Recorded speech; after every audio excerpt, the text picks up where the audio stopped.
수천 년 동안 강은 인류에게 가장 중요한 교통 동맥이었습니다. 화물과 나그네, 많은 군대가 강을 이동해 갔습니다. 현재 하천 수송은 이전만큼의 중요성은 아니지만 지금도 여전히 유용하게 이용되고 있습니다. 여러분 안녕하세요. 이 세계에는 조용하고 온화한 강이 있는가 하면 중세의 배뿐만 아니라 현대의 배에게도 위험을 미칠 수 있는 거세고 위험한 강도 있습니다. 당연히 그런 강에서 수영하는 것은 더 큰 위험을 수반하겠죠? 여러분, 이곳은 토픽입니다. 이번 동영상에서는 그런 위험한 강에 대해 소개해 드릴 예정입니다. 그럼 바로 시작해 볼게요.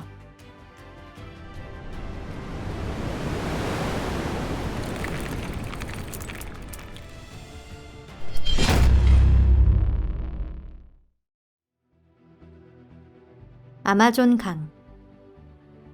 아마존강은 수량과 유역 면적에서 세계 최대를 자랑하며 전체 길이로는 나일강에 필적하는 강입니다. 흥미롭게도 이곳에는 다리가 하나도 놓여 있지 않은데요. 그 이유에 대해서는 전에 다른 영상에서 말씀드린 바와 같습니다. 아마존강은 현재도 브라질 북부와 근린 제국이라고 하는 광대한 영역을 커버하는 중요한 물류 루트로서 이어지고 있습니다. 여러분도 이미 아시다시피 아마존강은 결코 안전한 강이 아닌데요. 하구부구에서는 역류하는 조류가 보이며 4m 높이의 큰 파도가 발생할 수도 있습니다. 상류에서도 흐름이 평온해지는 일은 없습니다.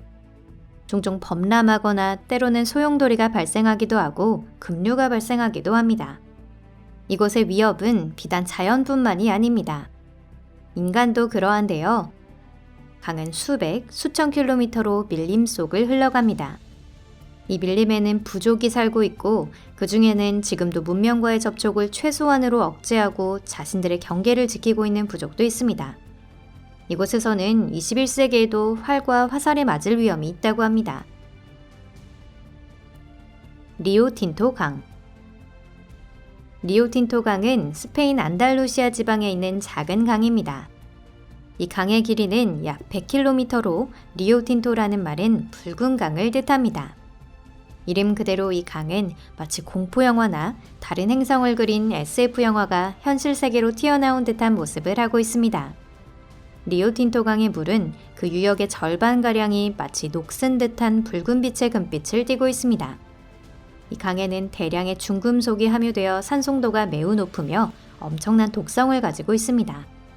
이런 이유 때문에 강과 그 연안에는 생물이 거의 없고 호기성 박테리아와 여러 종류의 조류들이 서식하고 있을 뿐입니다.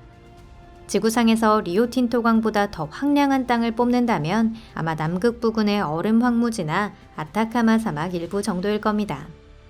이곳은 강가에 있는 것만으로도 위험이 미칠 수 있습니다. 그럼에도 불구하고 수세기 동안 경제적으로 매우 중요한 역할을 해왔는데요. 3000년 전에는 이 부근에서 철, 구리, 은, 금이 채굴되었지만 지금은 더 이상 광물 자원 채굴은 이루어지지 않고 있습니다.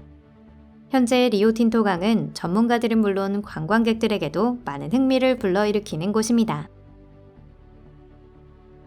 포토맥 강.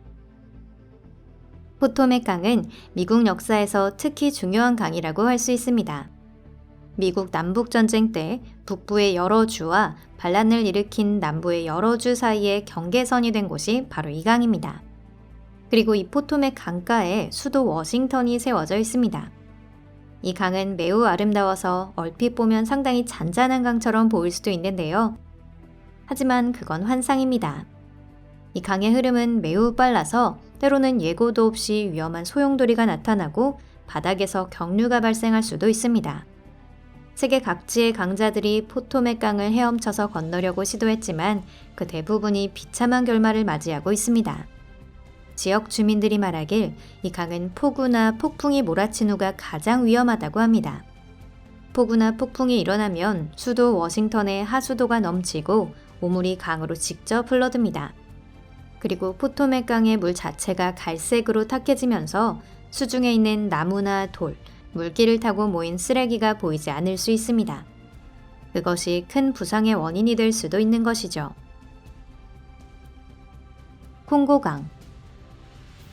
콩고강은 사하라 이남 아프리카 중앙에 위치한 콩고 민주공화국이라고 하는 꽤 큰 나라를 주된 유역으로 삼고 있습니다. 일부 지역에서는 이 강을 따라서 이웃나라인 앙골라나 콩고 공화국과의 국경선이 깔려 있습니다. 콩고강은 세계에서 가장 깊은 강으로 수심이 무려 220m나 되는데요. 이 정도의 수심에 수많은 폭포, 급류, 협소한 강폭까지 어우러져 강은 믿을 수 없을 만큼 위험하답니다. 콩고강에서는 대형 선박이나 보트, 페리의 충돌 사고도 많이 발생합니다. 지금도 연안에서는 많은 사람들이 자급자족 생활을 하고 있습니다. 아프리카의 밀림을 통과하는 것보다도 강을 경유하는 편이 물자 수송에 용이하기 때문에 콩고강의 교통은 매우 활발하지만 유감스럽게도 규칙을 지키는 사람만 있는 것은 아닙니다. 또한 이곳 자체의 정서가 불안정하다는 건 역시 잊어서는 안 됩니다. 1998년부터 2002년에 걸쳐 이 지역에서는 많은 아프리카 제국을 포함한 전쟁이 있었습니다. 종전한 지 오래 지났다고 해서 국내 상황이 그렇게 안정되지는 않았습니다. 무장한 범죄자 집단이 출몰해 콩고강을 평온하게 내려가는 관광객들을 습격하는 일도 있다고 하는데요. 이것도 강이 안전하다고 말할 수 없는 이유 중 하나로 들 수 있습니다. 사다강. 사다강은 인도와 네팔을 흐르는 강입니다. 리플렛 고개와 가까운 카나판이라는 마을에는 인도의 여신을 모시는 사원이 있는데 여기서 이름을 따서 일명 칼리강이라고 불리기도 합니다. 사다강이 악명을 떨친 것은 1998년부터 2007년까지인데요. 당시 이 강에서는 거대 물고기가 인간을 덮치는 사건이 여러 차례 발생했습니다. 거대 물고기의 정체는 바가리우스 야렐리, 일명 자이언트 데블캣 피쉬라고 하는 메기의 일종일 것이라 추측되는 물고기였습니다. 보도에 따르면 물고기의 중량이 90kg에 이를 정도였다고 합니다. 통상 물고기가 인간을 사냥감으로 인식하는 경우는 없는데요. 공격적이라고 알려진 상어조차 인간을 덮치는 건 몸을 보호하기 위해서이거나 장난을 치기 위함이거나 먹이와 인간을 혼동해서 그런 경우가 많다고 합니다. 이런 이유들 때문에 거대 메기가 인간을 덮쳤다는 보도는 초기에는 가짜뉴스로 여겨졌습니다. 하지만 조사가 진행되면서 전문가들 중에 이 소문이 진실이라고 확신하는 사람들이 조금씩 나타났습니다. 영국 생물학자 제러미 웨이드의 설에 따르면 그 원인은 이 지역 주민들이 치르고 있는 장송 의례와 관련이 있다고 하는데요. 시신은 화장되지만 완전히 타지 않는 경우도 많으며 그 후에는 강으로 떠내려갑니다. 어쩌면 거대 물고기가 그런 사체를 먹어서 인간의 맛을 알게 된 것일지도 모르겠습니다. 2007년 이후에는 새로 사람을 습격했다는 정보는 나오지 않았지만 그래도 사다강에서 수영하는 것은 권장하지 않습니다. 결국 또 다른 메기 한 마리가 사람을 덮치게 되면 언젠가 다시 같은 악몽이 일어날지도 모르기 때문입니다. 황하. 중국어로 노란 강을 뜻하는 황하는 동아시아 지역 최대급 하천으로 경제적으로도 중요한 의미를 지닌 강입니다. 중국 고대 문화와 한민족은 이 강 연안에서 자라났습니다. 그러니 중국 사람들이 신성시하는 것도 이상한 일은 아닙니다. 이번 목록에 황하가 들어간 가장 큰 이유, 그것은 바로 심한 오염 때문인데요. 이 강이 완전히 맑았던 적은 단 한 번도 없습니다. 황하라는 이름 자체는 많은 양의 토사로 인해 강물이 탁해지고 독특한 색깔을 띈다고 해서 붙여진 이름입니다. 또한 이 강이 흘러들어가고 있는 황해라는 바다의 명칭도 황하에 의해 토사가 흘러들어와 그렇게 불리게 되었다고 합니다.